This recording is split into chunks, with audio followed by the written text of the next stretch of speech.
तेजस classes में आपका स्वागत है। 1992 से लेकर 2020 तक बिहार में जितने भी एग्ज़ाम हुए हैं उसमें टोटल 12,000 प्रश्न बनते हैं, जिसका यह पार्ट 20 है। इससे पहले 19 पार्ट तक डिस्कस किया जा चुका है, जिसमें 1800 तक हम लोग प्रश्न को डिस्कस कर चुके हैं। आज 1801 से 1900 तक को हम लोग देखेंगे। अगर आप उन वीडियोस को नहीं देखे हो तो डिस्क्रिप्शन में लिंक है प्लेलिस्ट का, जाके वहाँ से उन वीडियोस को भी देख लो। यह रोज़ रात 8 बजे आपको अपलोड कर दिया जाता है। अगर आपको 8 बजे 8:02-3 तक नोटिफिकेशन नहीं मिलता है तो आप 8:05 में ज़रूर ही यूट्यूब खोल के चेक कर लिया करो, ये अपलोड हो गया रहता है, ठीक है।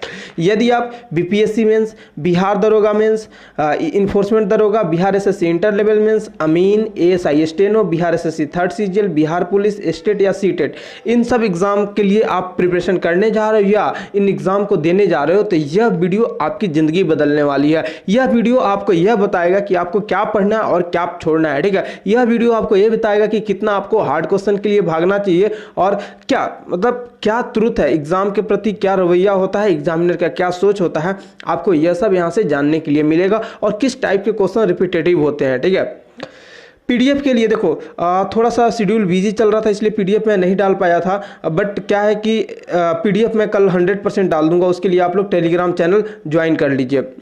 देखो मैंने करंट अफेयर्स का टॉपिक वाइज सीरीज अपलोड करना स्टार्ट कर दिया। आज ऑल अवार्ड्स का मैंने डाला था, ठीक है। फिल्म में जितने अवार्ड्स दिए जाते हैं उसका मैं ट्रिक से डाला हूँ। आप लोग उन वीडियोज़ को नहीं देखे हो तो जाके देख लो। आज का पहला क्वेश्चन है, बोडो निवासी कहाँ के हैं? तो बोडो निवासी गारो पहाड़ी के हैं। अगला प्रश्न है, हिमालय का पर्वतपादीय प्रदेश कौन है? तो हिमालय का पर्वतपादीय प्रदेश शिवालिक है। अगला प्रश्न है, भारत का सबसे बड़ा रबर उत्पादक राज्य कौन सा है? तो भारत का सबसे बड़ा रबर उत्पादक राज्य केरल है। अगला प्रश्न है, आम वर्षा किसे कहते हैं? तो बिहार एवं बंगाल में मार्च अप्रैल में होने वाली वर्षा को आम्र वर्षा कहते हैं। देखो होता क्या है कि इस क्वेश्चन में थोड़ी सी विविधता है, ठीक है। कभी मार्च अप्रैल डाल देता है, कभी अप्रैल और मई डाल देता है। तो आप लोग देख लेना, ऑब्जेक्टिव का मतलब होता है 4 ऑप्शन में से सबसे गलत कौन है उसको टिक लगाना है, या नहीं कि सही ऑप्शन आप ढूंढते रहो। 4 ऑप्शन में से जो सबसे कम गलत होता है ना उसको टिक लगाना होता है।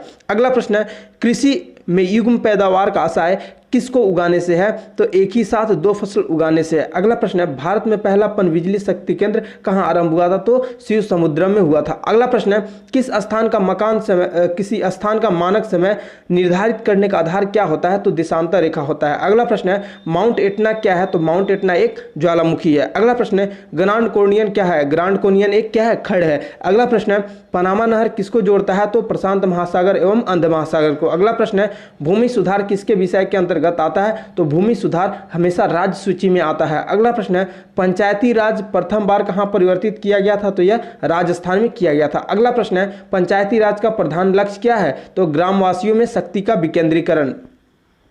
अगला प्रश्न है, पंचायती राज को किसके अंतर्गत स्वशासन की इकाई के रूप में संगठित किया गया? तो भारतीय संविधान के 73वें संशोधन 1993 के अंतर्गत। अगला प्रश्न है, भारत सरकार द्वारा समुदाय विकास योजना की शुरुआत कब की गई थी? तो 2 अक्टूबर 1952 को। अगला प्रश्न है, पंचायती जो 5 वर्षीय योजना का अंतिम अनुमोदन कौन करता है? तो यह राष्ट्रीय विकास परिषद, जिसको एनडीसी भी बोलते हैं। अगला प्रश्न है, योजना आयोग कैसा रहा निकाय है? आयोग कैसा रहा नहीं, कैसा निकाय है? तो असंवैधानिक निकाय है। अगला प्रश्न है, दुर्लभ मुद्रा जिसको हार्ड करेंसी भी बोलते हैं का आशय किस मुद्रा से है? तो जो विकसित देशों का है उससे है। अगला प्रश्न है, नाबार्ड किसको उधार देता है? तो नाबार्ड कृषि एवं ग्रामीण विकास बैंक को उधार देता है। अगला प्रश्न है, किसकी सिफारिश पर बैंकों के ब्याज दर का विनियंत्रण आधारित है? तो ये नरसिम्हन कमेटी के। अगला प्रश्न है, भारतीय मुद्रा कहाँ छापा जाता है? तो नासिक प्रिंटिंग प्रेस में छापा जाता है। अगला प्रश्न है, समान रूप से मुद्रा नीति का प्रधान लक्ष्य क्या है? तो यह मुद्रा आपूर्ति का नियंत्रण करना। अगला प्रश्न है, WTO कब अस्तित्व में आया? तो जनवरी 1995 में। अगला प्रश्न है,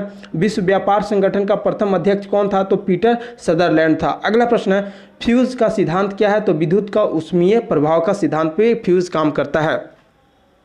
अगला प्रश्न है, परमाणु के नाभिक में कौन सा कण होते हैं? तो प्रोटॉन एवं न्यूट्रॉन। अगला प्रश्न है, दूरदृष्टि दोष निवारण के लिए किस लेंस का प्रयोग होता है? तो उत्तल लेंस का प्रयोग होता है। अगला प्रश्न है, प्रकाश का शून्याकाश में वेग अनुमान कितना होता है? शून्याकाश बोले तो वैक्यूम में तो 3 × 10⁸ मीटर पर सेकेंड। अगला प्रश्न है, धोने वाले सोडा का रासायनिक सूत्र क्या है? तो Na2CO3 होता है। और साथ में आप बताओ कि 10H2O होगा या 5H2O। अगला प्रश्न है, रसायन उद्योग में कौन सा तेजाब रासायनिक माना जाता है? तो H2SO4 माना जाता है। अगला प्रश्न है, किस गैस को आंसू गैस की तरह काम में लेते हैं? तो आंसू गैस की तरह आपको SO2 को लेते हैं। अगला प्रश्न है, पानी का घनत्व अधिकतम कितने डिग्री पर होता है? तो ये 4 डिग्री सेल्सियस पर होता है। अगला प्रश्न है, किस धातु से बनाया गया मिश्र धातु हवाई जहाज तथा रेल के डिब्बे के पुर्जों में काम में लिया जाता है? तो एल्युमिनियम। अगला प्रश्न है, आंतों के रोगी के निदान में किन किरणों का उपयोग किया जाता है? तो एक्स किरणें का किया जाता है। अगला प्रश्न है, जीव विकास को सर्वप्रथम किसने समझाया था? तो लेमार्क ने समझाया था। अगला प्रश्न है, प्रयोगशाला में सर्वप्रथम DNA संश्लेषण किसने किया था? तो खुराना ने किया था। अगला प्रश्न है, विजयनगर के राजा कृष्णदेव राय ने गोलकुंडा का यह युद्ध किस राजा के साथ लड़ा था? तो कुली कुतुब शाह के साथ में। अगला प्रश्न है, लिनक्स किसका नाम है? तो एक कंप्यूटर वायरस का है और लिनक्स एक कंप्यूटर ऑपरेटिंग सिस्टम भी है। अगला प्रश्न है, पृथ्वीराज रासो के लेखक कौन है? तो चंद्रवरदाई हैं। अगला प्रश्न है, स्वप्नवास दत्ता के लेखक कौन है? तो ये भास है। अगला प्रश्न है, राजा खारवेल का नाम किससे जुड़ा है? तो हाथी गुम्फा अभिलेख, ये लेख नहीं है, हाथी गुम्फा अभिलेख के साथ। अगला प्रश्न है, राजा खारवेल का नाम किससे जुड़ा है? तो हाथी गुम्फा लेख के साथ। देखो दो बार ये रिपीट हो गया। अगला प्रश्न है, ताम्रपत्र लेख दर्शाते हैं कि प्राचीन काल में बिहार के राजाओं का संपर्क किससे था? तो जावा और सुमात्रा से था। अगला प्रश्न है, 12वीं सदी में राष्ट्रकूट वंशों के 5 शिलालेख किस राज्य में मिले हैं? तो कर्नाटक में। अगला प्रश्न है, नालंदा विश्वविद्यालय की स्थापना का युग क्या था? तो गुप्त काल था। अगला प्रश्न है, खजुराहो मंदिर स्थापत्य निर्माण किसने करवाया था? तो चंदेल ने। अगला प्रश्न है, विक्रमशिला जो शिक्षा केंद्र के संस्थापक का नाम क्या था? तो धर्मपाल था। अगला प्रश्न है, मरसविस जो बाबर द्वारा मुस्लिम कानून के नियमों का संग्रह है उसका नाम क्या है? तो मुबाइन नाम है। अगला प्रश्न है, औरंगजेब द्वारा चलाए गए जिहाद का अर्थ क्या है? तो दरुल इस्लाम है। अगला प्रश्न है, जगदीशपुर के राजा कौन थे? तो जगदीशपुर के राजा बाबू कुंवर सिंह थे। अगला प्रश्न है, 6 अगस्त 1942 को जिन 2 नेताओं को हजारीबाग में गिरफ्तार किया गया था वे कौन थे? तो रामनाथ एवं देवनाथ। अगला प्रश्न है, श्री जगत नारायण लाल की पत्नी का नाम क्या था? तो श्रीमती रामप्यारी। अगला प्रश्न है, डॉक्टर राजेंद्र प्रसाद को 9 अगस्त 1942 को गिरफ्तार करके कहां भेजा गया? तो हजारीबाग जेल में भेजा गया था। अगला प्रश्न है, टाटा लॉ इस्पात कारखानों में लॉ अयस्क की पूर्ति कहां से होती है? तो सी भूमि से होती है। अगला प्रश्न है, पोखरण 2 परीक्षण कब किया गया था? तो 11 मई 1998 को आपको बताना है पोखरण 1 का परीक्षण कब किया गया था।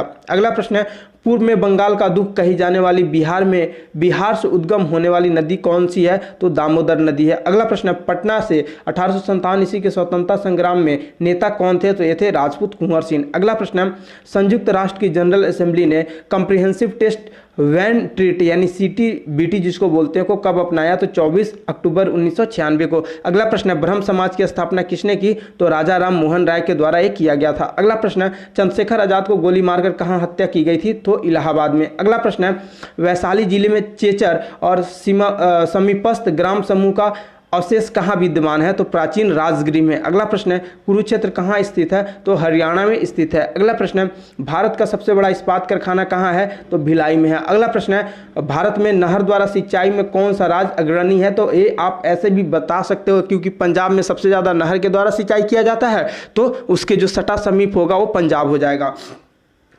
अगला प्रश्न है, डूरंड कप किस खेल से संबंधित है? ये फुटबॉल से संबंधित है। अगला प्रश्न है, विंबलडन ट्रॉफी किससे संबंधित है? तो ये लॉन टेनिस से संबंधित है। अगला प्रश्न है, काजी नजरुल किस भाषा के इस्लाम थे? तो ये बंगला भाषा के इस्लाम थे। अगला प्रश्न है, भारत के प्रथम राष्ट्रपति कौन थे? तो डॉक्टर राजेंद्र प्रसाद। अगला प्रश्न है, आदि ग्रंथ की रचना किसने की थी? तो गुरु अर्जुन देव ने। अगला प्रश्न है, कुली के लेखक कौन है? तो कुली के लेखक मुल्कराज आनंद है। अगला प्रश्न है, पाकिस्तान दी गैदरिंग स्टॉर्म के लेखक कौन है? तो बेनजीर भुट्टो। अगला प्रश्न है, माई प्रेसिडेंशियल ईयर्स के लेखक कौन है? तो आर वेंकटेश रमन। अगला प्रश्न है, मानव ने सुव्यवस्थित जीवन का प्रारंभ कब किया? तो नवपाषाण काल में किया था। अगला प्रश्न है, युगल सावधान कहाँ मिले हैं? तो युगल सावधान ये आपको लोथल में मिले हैं। अगला प्रश्न है, सिकंदर की सेना ने किस नदी से आगे बढ़ने से इनकार कर दिया था? तो ब्यास नदी था। अगला प्रश्न है, सेंड्रोकोटम का समीकरण किससे किया जाता है? तो ये चंद्रगुप्त मौर्य से किया जाता है। अगला प्रश्न है,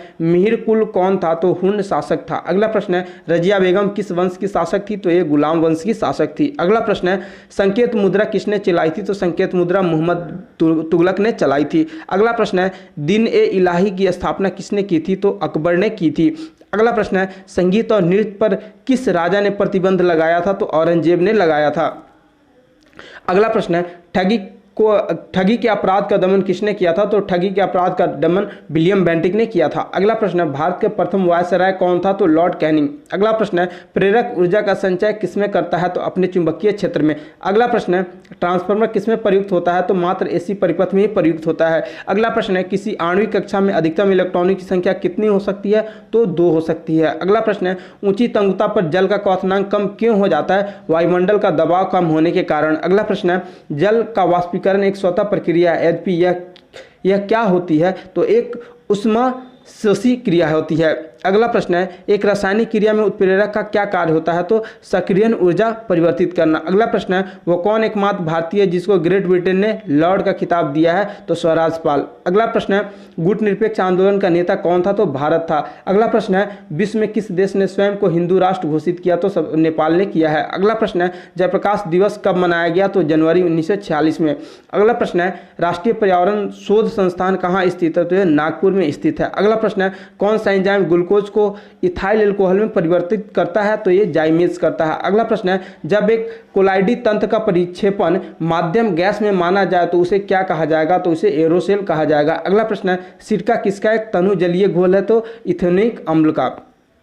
अगला प्रश्न और आखिरी प्रश्न, अनुचुंबक गुण क्या है? तो अयुग्मित खाली इलेक्ट्रॉनों का गुण है। देखो आज के लिए हम लोग इतना ही, ठीक है। बाद बाकी कल के हम लोग ऑनलाइनर सीरीज में और नेक्स्ट 100 प्रश्न देखेंगे। आप लोग इससे समझ रहे होंगे कि देखो एक ही क्वेश्चन को कैसे बार बार रिपीट किया जा रहा है सारे एग्जामों में। आप उन क्वेश्चन को हमेशा से छोड़ते आए हो, हार्ड क्वेश्चन के चक्कर में कभी इन सब क्वेश्चन को देखे ही नहीं, बोलते हो कि यार ये तो आसान क्वेश्चन है, और आपको सबसे ज़्यादा कन्फ्यूजन नहीं होता है। अगर आप लोग यहाँ तक पहुँच चुके हो, ठीक है, तो जरूर ऑनलाइनर सीरीज को जरूर देखो। यह आपको बहुत एक सफलता का अलग डोर पे ले जाएगा। बाद बाकी हम लोग कल के वीडियो में फिर से मिलेंगे। आज के लिए इतना ही, और इस वीडियो को आप अपने दोस्तों तक जरूर पहुंचाओ ताकि उनको भी बेनिफिट मिल सके, वो भी भ्रम से दूर रहें।